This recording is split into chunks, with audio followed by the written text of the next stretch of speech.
மத்திய நிதியமைச்சர் நம்முடைய அன்பையெல்லாம் மொத்தமாக பெற்றிருக்கக்கூடிய திருமதி நிர்மலா சீதாராமன் மேடம் அவர்கள் கடந்த 2 நாட்களாக தமிழகத்தில் சுற்றுப்பயணத்தில் இருக்கிறாங்க. குறிப்பாக கிருஷ்ணகிரி, தஞ்சாவூர், நேற்று நம்முடைய உதகமண்டலம், ஊட்டி, எல்லா இடத்திலும் கூட தொடர்ந்து பிரச்சாரம் செஞ்சுக்கிட்டே வர்றாங்க. இன்று நம்முடைய நிர்மலா சீதாராமன் அவர்கள் நம்முடைய கோவை பாராளுமன்ற தொகுதியில் பெண்கள் பேரணியில பங்கேற்றிருக்கிறாங்க. மதிப்புக்குரிய அக்கா வானதி ஸ்ரீனிவாசன், தேசிய மகளிர் அணி பாரதிய ஜனதா கட்சி தலைவி, தெற்கு சட்டமன்றத்தினுடைய எம்எல்ஏ உறுப்பினர் அக்கா அவர்கள் தலைமையில் இந்த மிகச் சிறப்பான மகளிர் பேரணி எல்லோரும் கூட எழுச்சியாக நம்முடைய பாரத பிரதமர் நரேந்திர மோடி அவர்களுக்கு நன்றி தெரிவிப்பதற்கான பேரணி. குறிப்பாக பயனாளிகள் யாரெல்லாம் பிரதமருடைய திட்டத்தில் பயன்பெற்றிருக்கின்றார்களோ பயனாளிகள், கட்சி நிர்வாகிகள் எல்லோரும் இணைந்து அம்மா நிர்மலா சீதாராமன் அவர்களை அழைத்து ஒரு மிக உற்சாகமான ஒரு பேரணி நம்முடைய கோயம்புத்தூர் மாநகரில் நடந்திருக்கு. வந்திருக்கக்கூடிய அனைவருக்கும் நன்றியை தெரிவித்து, அம்மா அவர்கள் நமக்காக டெல்லியிலிருந்து பிரச்சாரத்துக்கு வந்திருக்காங்க, நன்றி தெரிவித்து நேரடியாக அம்மா அவர்களை பத்திரிகை நண்பர்கள்ட்ட பேசுமாறு அன்போடு அழைக்கின்றேன். எல்லாருக்கும் வணக்கம். இன்னைக்கு இந்த மகளிர் அணி கோயம்புத்தூர் பார்லிமெண்ட் கான்ஸ்டிடுவன்சிக்கு கேண்டிடேட்டா இருக்கக்கூடிய திரு அண்ணாமலை அவர்களுக்கு ஒரு பேரணி மூலமாக மக்களின் ஆதரவை கேட்டுக்கொண்டு ஒரு நல்ல ஒரு பெரிய ஊர்வலமாக கோவை நகரத்திலே நடந்த நிகழ்ச்சியை நீங்க எல்லாரும் கண்ணார பார்த்தீங்க. நீங்களும் தொடர்ந்து எங்களோட முன்னும் பின்னும் எப்படி இந்த ஊர்வலம் நடக்கிறது அப்படின்றத பார்த்துட்டு தான் வந்தீங்க. இதுக்கு முன்ன பேசின அண்ணாமலை அவர்களும் வானதி அவர்களும் ஒரு விஷயத்தை முன்னெடுத்து வச்சாங்க. மோடி ஐயாவுடைய ஒவ்வொரு மக்கள் சேவையை முன்னிட்டு செய்யக்கூடிய திட்டங்கள் ஒன்னும் மக்களுக்கு போய் சேர்ந்திருக்கு. அத பயனை அடைஞ்சவங்களே நிறைய பேர் முன் வந்து ஆதரவு தெரிவிக்கிறாங்க.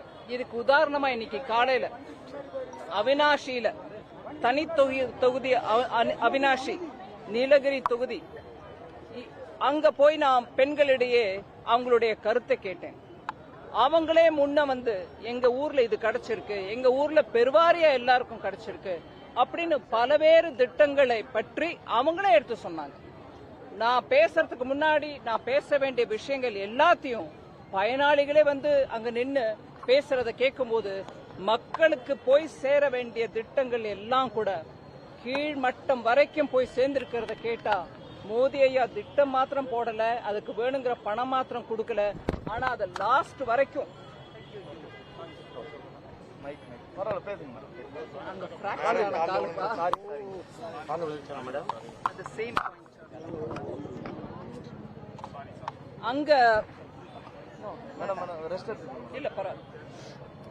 அங்க பயனாளிகள் எல்லாருக்கும் கிடைச்சிருக்குன்றத கேட்ட போது திட்டம் மாத்திரம் இல்ல, அதுக்கப்புறம் அதுக்கு தேவைப்படுற நிதியும் ஒதுக்கிட்டு அதுக்கப்புறம் ஒவ்வொரு மாநிலத்திலும் கூட அந்தந்த மக்களுக்கு போய் சேருதான்னு அவரோட மந்த்லி பிரகதி ப்ரோக்ராம் மூலம் பாக்குறாங்க.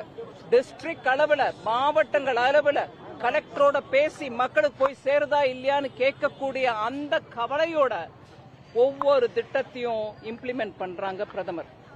அதை இன்னைக்கு கண்ணால பார்க்க முடிஞ்சிச்சு. ஒரு தொகுதியில, இன்னொரு தொகுதியில பெண்களோட பேரணியில வரும்போது அவங்க எல்லாரும் கூட அதை பத்தி என்ன ஆனந்தமா உற்சாகமா கை கொலுக்கி அண்ணாமலை அவர்களிடம் வந்து எங்களுக்கு சிக்னேச்சர் போட்டு கொடுங்க, உங்களோட ஆட்டோகிராஃப் கொடுங்கன்னு கேட்கிற அளவுக்கு அந்த கேண்டிடேட் பிரதமரோட ஐடென்டிஃபை ஆற வரைக்கும் மக்களிடையே ஒரு நல்ல ஒரு கனெக்ஷன் கிடைச்சிருக்கு.